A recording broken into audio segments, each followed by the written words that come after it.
Hi everyone, welcome back to our English channel tell English. ఈరోజు వీడియోలో తరచుగా మనం పిల్లలతో మాట్లాడే కొన్ని తెలుగు సెంటెన్స్ ఏవైతే ఉంటాయో అవన్నీ కూడా ఇంగ్లీష్లో ఎలా మాట్లాడాలో ఈ వీడియోలో చూద్దాం. ఫర్ ఎగ్జాంపుల్, నువ్వు ఒక చోట కూర్చోలేవా, నాకు కోపం తెప్పించకు లాంటివి. నచ్చితే లైక్ చేయండి, సబ్స్క్రైబ్ చేసుకోవడం అస్సలు మర్చిపోద్దు. ఇప్పుడు ముందుగా నువ్వు ఒక చోట కూర్చోలేవా అని పిల్లల్ని అంటాం కదా, దాన్ని ఇంగ్లీష్లో ఎలా అడగాలి అంటే can't you SIT one place, can't you SIT one place అని అడగాలి. అలాగే నాకు కోపం తెప్పించుకో అని చెప్తాం కదా పిల్లలకి, అలాంటప్పుడు don't make me angry, don't make me angry. అలాగే మంచంలో నుండి లే అని అంటాం కదా పిల్లల్ని, అలాంటప్పుడు get up from the bed, get up from the bed.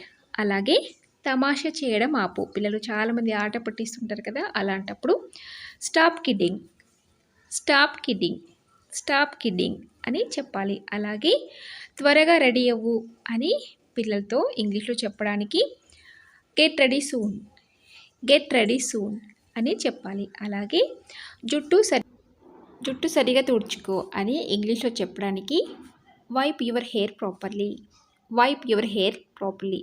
అలాగే తినే ముందు చేతులు కడుక్కో అని చెప్తాం కదా పిల్లలకి, దాన్ని ఇంగ్లీష్లో ఎలా చెప్పాలంటే wash your hands before eating అని ఇంగ్లీష్లో చెప్పాలి. అలాగే నీ భోజనం త్వరగా ముగించు అని చెప్తాం కదా, అలాంటప్పుడు finish your food quickly, finish your food quickly అని చెప్పాలి. అలాగే అన్నం కింద పడేకు, చాలామంది పిల్లలు తినేటప్పుడు అన్నం అంతా కూడా కింద పడేస్తుంటారు కదా, అలాంటప్పుడు don't spill the food, don't spill the food అని చెప్పాలి. అలాగే ఇతర పిల్లలతో గొడవ పడకు, మనం స్కూల్కి వెళ్ళే ముందు చెప్తాం కదా పిల్లలతో గొడవ పడకు అని, అలాంటప్పుడు don't fight with other students, don't fight with other students అని ఇంగ్లీష్లో చెప్పాలి. ఇప్పుడు నెక్స్ట్ సెంటెన్స్ ఏంటో చూద్దాం. అలాగే ఈరోజు స్కూల్లో ఏం నేర్చుకున్నావు అని మనం ప్రతిరోజు పిల్లల్ని అడుగుతాం కదా, దాన్ని ఇంగ్లీష్లో ఎలా అడగాలంటే what did you learn in the school today, what did you learn in the school today.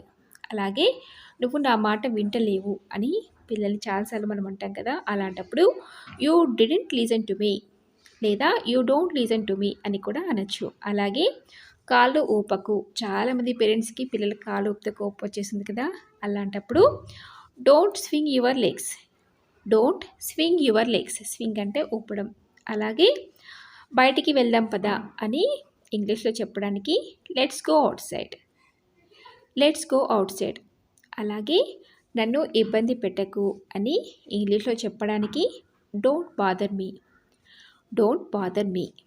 అలాగే ఇప్పుడు నెక్స్ట్ సెంటెన్స్ ఏంటో చూద్దాం. అలాగే జాగ్రత్తగా వెళ్ళు, స్కూల్కి వెళ్ళేటప్పుడు కానివ్వండి, బయటికి వెళ్ళేటప్పుడు కానివ్వండి, మనం చెప్పేది ఇదే కదా పిల్లలకి, అలాంటప్పుడు గో కేర్ఫుల్లీ, గో కేర్ఫుల్లీ అని చెప్పాలి. చూసారు కదా ఫ్రెండ్స్, అన్నీ కూడా రోజు మనం మాట్లాడుకునే సెంటెన్సే, పిల్లలతో మనం రోజు మాట్లాడే అన్నీ కూడా ఇంగ్లీష్లో ఎలా చెప్పాలో నేర్చుకున్నారు కదా.